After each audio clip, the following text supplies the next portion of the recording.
Alright everybody, welcome back! So the J-8, it's been in the game for quite some time at this point. It's still end of line for now, with all these new 4th gens that we've been getting. I have a feeling we're probably going to get the J-10 at some point, behind in the tech tree, so I thought I'd go ahead and cover it now before that happens. It's a pretty interesting plane. It looks a lot like the Su-15, for those of y'all who have seen it. For those of y'all who haven't, I'm going to pop it up on screen right now. And you can really see the resemblance, which is why I actually run this skin. I think it's pretty funny. But either way, it's a pretty fun plane to fly. If you've flown the MiG-21 BIS before, it flies like that thing on steroids. There's a ton of AOA, has really nice acceleration, has great high altitude performance. And in the case of the J-8, it fits it pretty well because you get the PL-5B as well. And I'm going to be talking a lot about this missile, but it is one of the best rear aspect missiles in the game, if not the best. I would probably place it as the best rear aspect missile in the game. It's slightly worse than it used to be because the drag changes, but you can see it just absolutely beams at F-14 right there. It is insanely fast.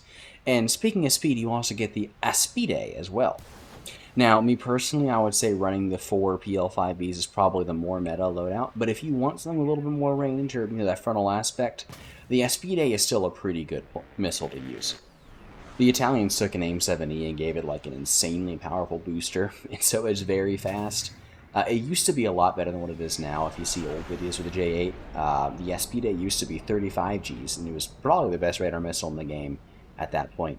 Unfortunately, it did get nerfed to 25, and that's where we're sitting right now, and it's still alright, but you're not going to be, beating F-14s, MiG-29s, and other stuff like that in BVR, so I would just use it a little short-range joust, like less than, 6 kilometers or so in the head-on.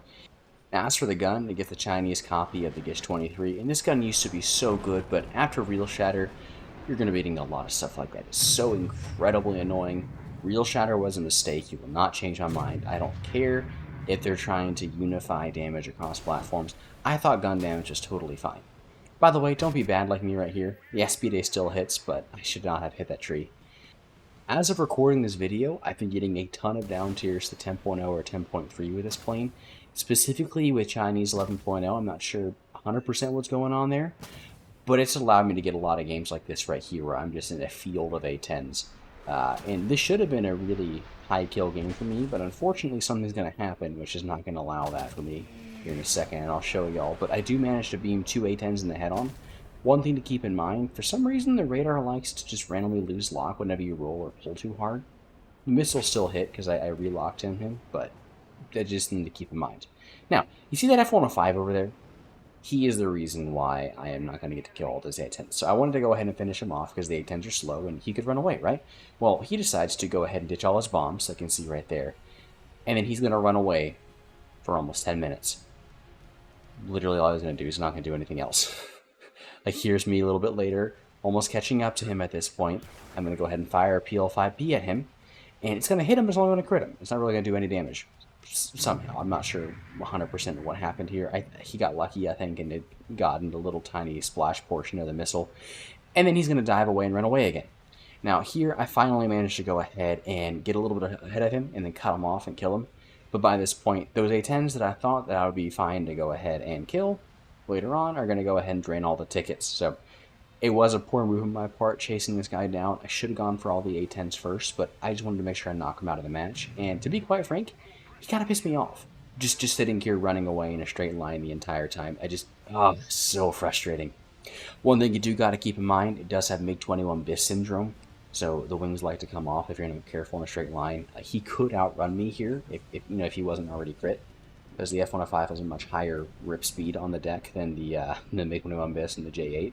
But I'm able to just kind of edge it up just a little bit. I would keep it below 1350, and you should be safe. I haven't actually ripped it in a straight line, but it is totally capable of doing so. It will push past that, so you need to be careful.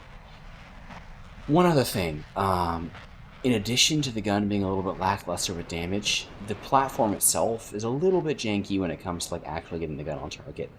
My big issue with it is the rudder, because it pulls really hard. You can see I'm pulling like 13, 14 Gs right here. But the problem is it's a little bit difficult to aim sometimes, just because the rudder is really, really wonky. It's one of those planes where it likes to kick the nose way too far out and then try and overcorrect. So you do got to keep that in mind. You're going to be doing a lot of rolling shots, I guess, just kind of trying to throw shells in their path and hope it hits, which doesn't really help. Here's another down tier I had, and at these higher altitudes, you can actually go ahead and throw the Aspide from further away, especially when you're fighting these lower tier planes. If I had known that this was an F-8E, I just wouldn't even have dodged. I wouldn't have had to worry about the radar breaking lock and the missile missing, because he has AIM-9Cs, and unlike my Aspides, which have a CW seeker head, his are pulse. And so what that means is I can literally just pop a single thing of chaff, and his AIM-9C will miss every time. Unfortunately, I didn't know about that, but I do get to go ahead and show you a little bit more of the PL-5Bs, because I absolutely adore this missile. PL-5B is such a good missile, and like I said, you're probably better off just bringing 4 of them. You know, they have excellent range, they're insanely cracked acceleration. Combine that with a short burn time, and since this thing has a really nice climb, you're able to climb above people and just drop missiles on them, and they're not going to see it because it's going to burn out so quickly. It's not quite as good as it used to be before the drag changes, but it's still very effective. Now, in these down tiers, you're going to be fighting a ton of F5s. Try and beam them with the Aspides in the head-on. Unfortunately for me, that little radar glitch thing made the missile miss, so you do got to try and be a little more careful than I was there. I should have fired it at probably like 5 or 6 kilometers in the head-on. I shouldn't have waited until like 3 like it did right there. And then you're not going to be able to turn fight with all these F5s. So you have Delta Wings, just like the MiG-21, the Mirage, other stuff like that. And so for those of y'all who haven't used a Delta Wing plane before, I'm sure most of y'all have at this point, but Delta Wings, they have a habit of bleeding a lot of speed when you turn. They have really nice high-speed performance when it comes to like AOA and stuff like that, but once you get slow, all your speed is gone, and they don't really perform that well when it comes to a sustained turn fight. So when it comes to these F5s, you just got to kind of zoom away, reset the fight a little bit. Now, you are able to use that insane performance you have to zoom out for people like I'm doing right here, and then I get a nice, easy shot on a stalled out F5, because he didn't think I was going to go 3.5 kilometers up in the air in the space of like 10-15 seconds like it did right there. And then I'm able to drop back on these F5s after resetting the fight. Now, you are able to pull inside of the F5s just because you pull so much AOA, but the problem is, while you do so, you're going to be bleeding speed like crazy. Like you can see, every time I pull my mouse, I lose 20, 30, 40 kilometers an hour of speed. And that really does add up, especially when you're fighting F5, because they have really nice energy retention. Now, what you can do is get the F5s down to low speed, where they don't have nearly as much energy retention. I want to say below like 600 or so, and you can kind of equalize it there. Then you can just kind of stand on your engines, but in the meantime, I would not recommend getting into a close fight with these F5s at these higher speeds, you know, around like Mach 0.9 or so, because that'll happen. I got lucky there, and the F5's guns kind of suck, so it didn't really do damage to me, but if those had, you know, reliably killed me, I would have been dead right there.